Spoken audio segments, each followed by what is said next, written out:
Oh, it's your boy Dells, and welcome back to part 4 of the Donkey Country 3 playthrough, Dixie Kong's Double Trouble. So, in the previous part, we went through Cotton Top Cove. There was a lot of water, and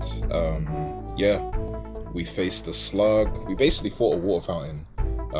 We utilized Ellie's water abilities, and just a lot of water. But now we're heading on to Mekanos. This is the mechanical level. Well, the world is going to be a lot more industrialized. So the first level that we'll be going to is Fireball Frenzy. So let's do this.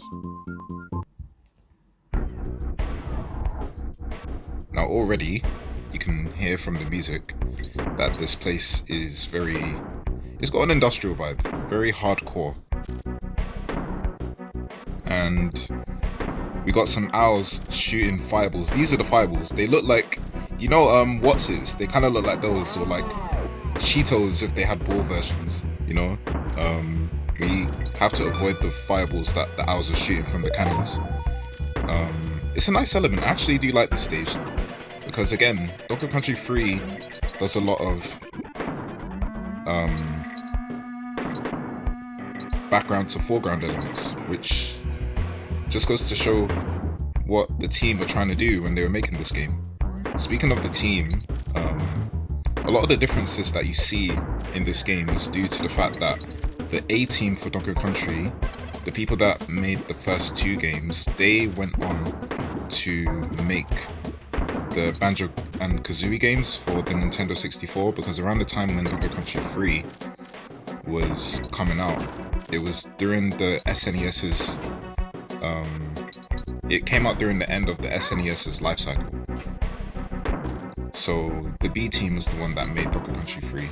And it's not like it's horrible, it's just you can see that they tried to do a lot of changes in terms of the formula. And it shows, like, they took staples of what the Donkey Country games do to be good, but then they kind of went overboard with some of them. And again, like the gimmicks, like, you can see they're firing fireballs over and over and over. They're everywhere, literally everywhere.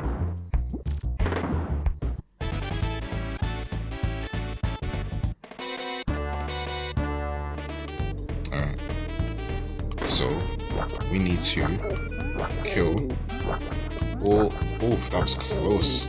We need to kill all these zingers, all of them. We got Squidder. It's good to see you, my good friend. He's still got his J's on, and now he's gone completely. That's great. I don't know why they do this. They give us an animal body that we find, and then they take it away, because they want us to continue with the gimmick that they've introduced. But yes, the B team were the people that made Donkey Country 3, because the A team went on to make the Banjo and Kazooie games. Rare Studios were essentially like the studio that were making games for Nintendo, because when they were doing, they weren't the only studio obviously, but when Donkey Country came out, a lot of people really were shocked about the somewhat pseudo 3D art style that was going on. So shoot, they were kind of relying on Rare to make a lot of their games, because when Donkey Country came out, it got a very good reception. I mean, heck, they've made 3 games. So, for flip's sake, the thing is, this bonus room requires you to be patient and quick. Like, these bananas also keep appearing in random areas. You just don't know where they're gonna be. I really don't like these grab the bananas, because sometimes the bananas will just appear in really inconvenient areas, and it can really mess you up, especially when it might not sync up with whatever the gimmick of the stage is.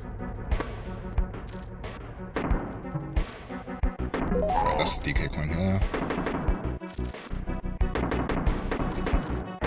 But yeah, since Rare were making the new games for N64, they only had a select few people available to make the next Donkey Country game. I guess they just wanted to squeeze out whatever they could of the SNES before, you know, the Nintendo 64 just ended up taking everyone's attention at the time. Nice. I mean, it shows, like, they took aspects of Donkey Country 1, and then they took aspects of Donkey Kong Country 2 in terms of the structure, so they just went a bit overboard with the gimmicks. But yeah, we've got all the secrets in the first stage, so now we're going on to Demolition Drainpipe. Now this stage is a problem, I can't lie. So, we're in a pipe, essentially, and the gimmick is you're on a bobsleigh and you're constantly moving forward and you can't control it, right? But you're also going really quickly. Like, you can't stop how quick you are, you can't slow it down, you just have to go. You understand? Like, I missed that. So when you die, yeah, or when you get hit in the bonus room, I can't go back and get to that barrel. I can't. I have to kill myself, yeah, if I want to get that now. That's what I gotta do. And the checkpoint's there. It's peak, Dixie. I know, it's peak. Alright, jump on that. Go down, down, down. There we go. Honestly, like, the idea isn't bad, you know. There have been minecart sections in Donkey Kong all the time, right? But the problem is that because you're moving so fast and because the screen is the way it is, you can't see certain things coming, which means the game gives you a limited time to react to certain things. The game will literally show it to you too late, and by the time you realize it, it's already gone. Like, they needed to slow it down. There's no way people can react to that stuff. You know? And because it's an auto run, if you fail, you have to literally kill yourself and do it again. Luckily, I played these stages before, so I can go through it, because it's a lot of trial and error, which isn't fun.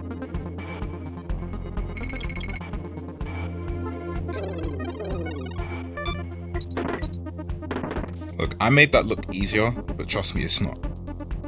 It is not easy at all, okay?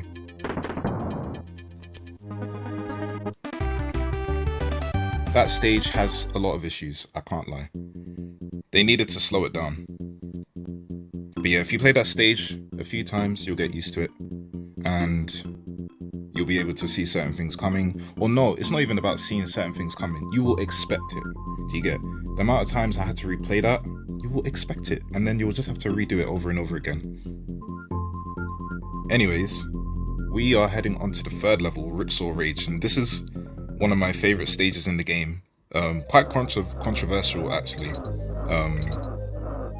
As you can see, there is a giant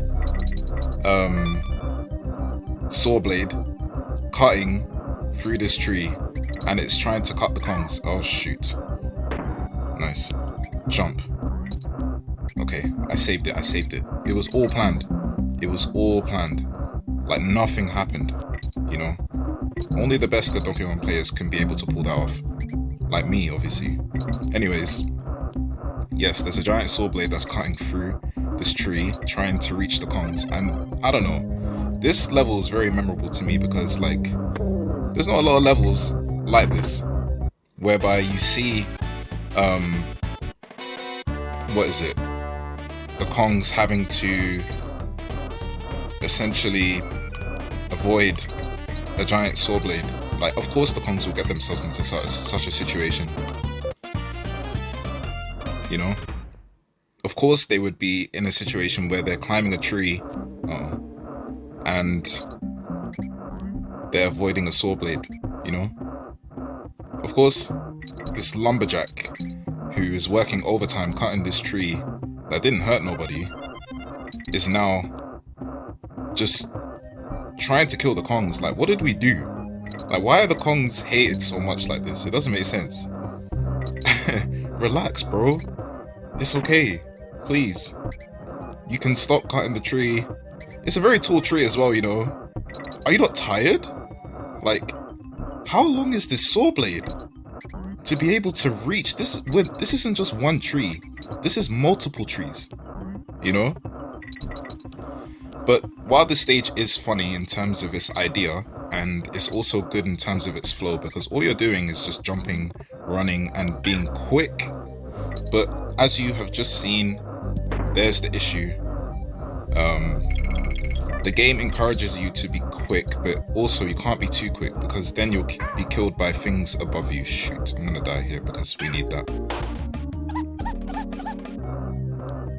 But yeah, the game encourages you to be quick, but at the same time, if you're too quick, you will die to things above you that you can't see.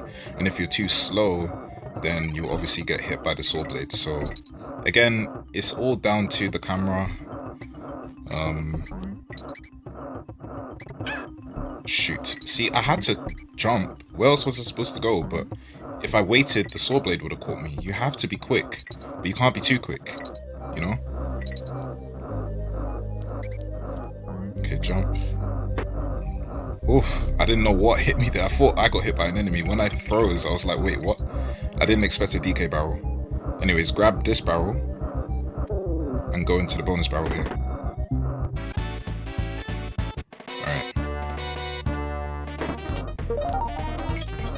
But yeah, I just find this funny, man. It's such a memorable stage. It has a gimmick, it runs with it, and the platforming is still there. You have to be fast-paced. The way you have to approach the stage is different compared to every other stage. And it's just funny as well, you know? Uh-oh. Jump. Get it. Good, good, good, good.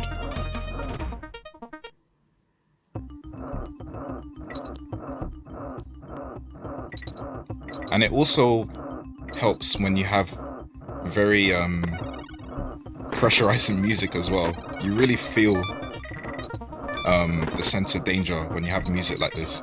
Okay, I need you to get this barrel. Alright. There we go. One thing I also want to say is that the Donkey Country games, Donkey Country 3, I remember that I said that Evelyn Fisher was the one who did the soundtrack for the SNES version. There was also a Game Boy Advance version, and David Wise actually did the soundtrack for that. And actually, the music in the Game Boy Advance version is, in my opinion, a lot better than the SNES version. However, the music for this stage is so whimsical and funny that a lot of people hate it because they feel it doesn't really fit the vibe of what's going on. Also, this saw blade can't reach me now, can you? Yeah, Lumberjack is tired now. Blazing bazookas, okay. Gonna see some bazooka firing nonsense. But yeah, so I actually did consider playing the Game Boy Advance version just because the music is so much better. However, I just felt, let me just play the SNES version, it's fine. Even though the music in that one is so much more melodical and memorable, it's also very catchy as well. Certain themes may not fit, but I remembered them, so I don't know, it's a bit weird. Even if it doesn't fit, it's more memorable. So I guess maybe it didn't work in terms of the level, but it works in terms of the song. I don't know. But yeah, the reason why they actually had a different soundtrack for the SNES version, they had a different soundtrack for the Game Boy Advance version, is because the Game Boy Advance version actually couldn't handle the music for the SNES. I think it was something to do with how the Game Boy Advance's sound chip would actually catch fire if it if it tried to replicate the music from the SNES version, or the original version I should say.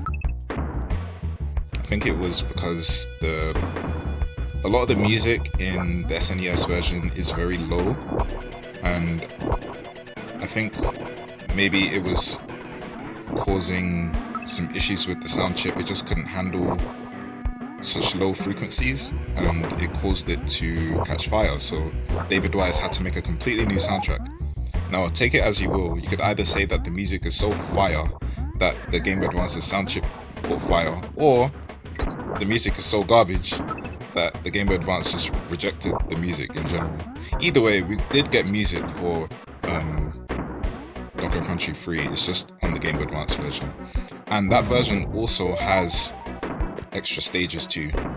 Those guys come out so fast, bro. The enemies, the claptraps, like, they're so quick, and the camera, again, it's always the camera, doesn't show them quick enough. And these enemies will just walk into you and you will just lose one of the combos just like that. See, I've played the stage, so I know what to expect. But if you haven't played the stage, you'll just walk into them. So I feel like if you're going to change them, right, because these claptraps weren't that fast before. They were not. When we first saw them, they were not that fast. And now all of a sudden, they got some speed, and suddenly they're fast for no reason. So I think if you're gonna change an enemy in any way, right, you need to maybe give some indication to let them know that they're different. Otherwise, please don't change. Great. Yeah, they need to not change enemies if there's no visual differences to them. Otherwise, players are going to be confused. It's like, this enemy used to behave this way, and now all of a sudden he doesn't. Okay, what's going on? There we go. That's all I wanted to do, get the coin. Didn't need to be that difficult.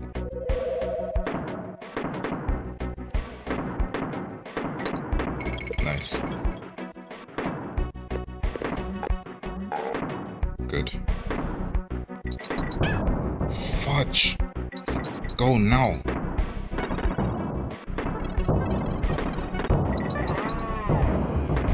Wow, that guitar. Man, what overtime on that guitar. You really wanted to give off that rip, you know? I said rip, I meant to say riff. What is wrong with me? Anyways, we're on to the next level, Low G Labyrinth. Now this level, I don't know, man. This game just loves gimmicks way too much.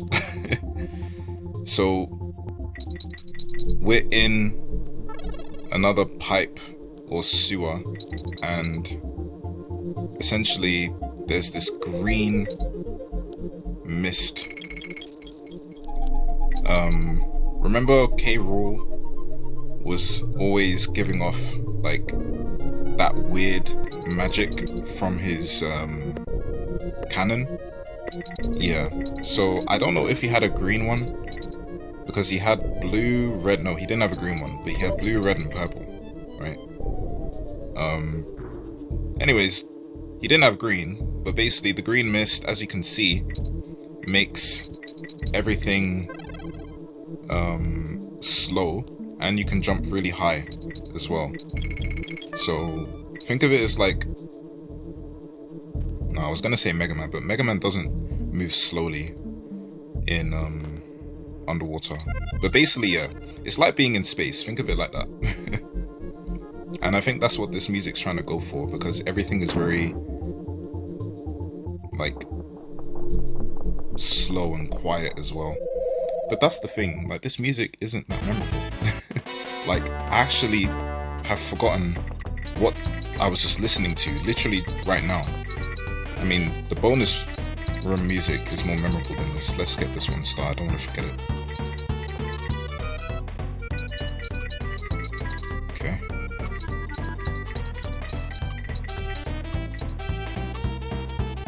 Alright, can we make it? Can we make it?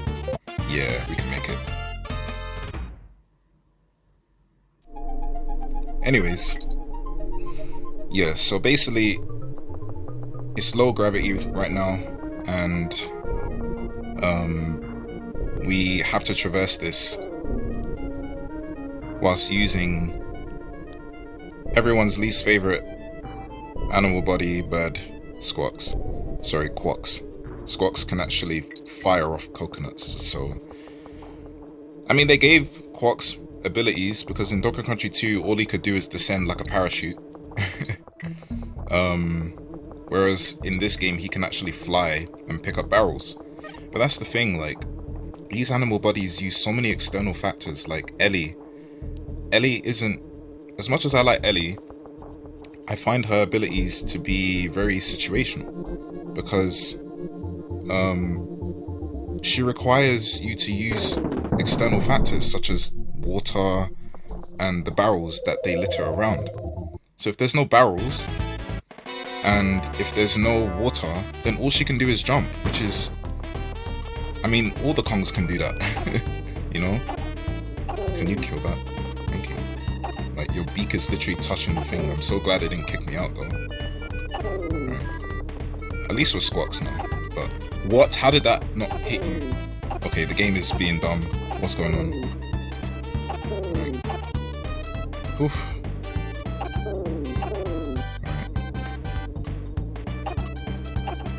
How am I missing? Please get the bonus coin. Thank you.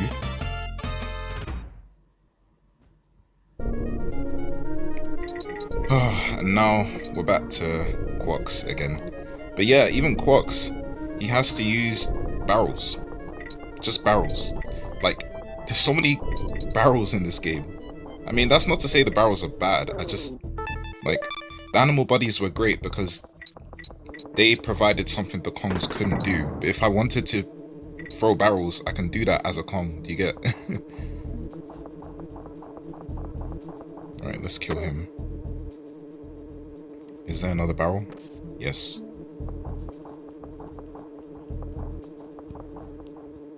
Kill him too. Alright.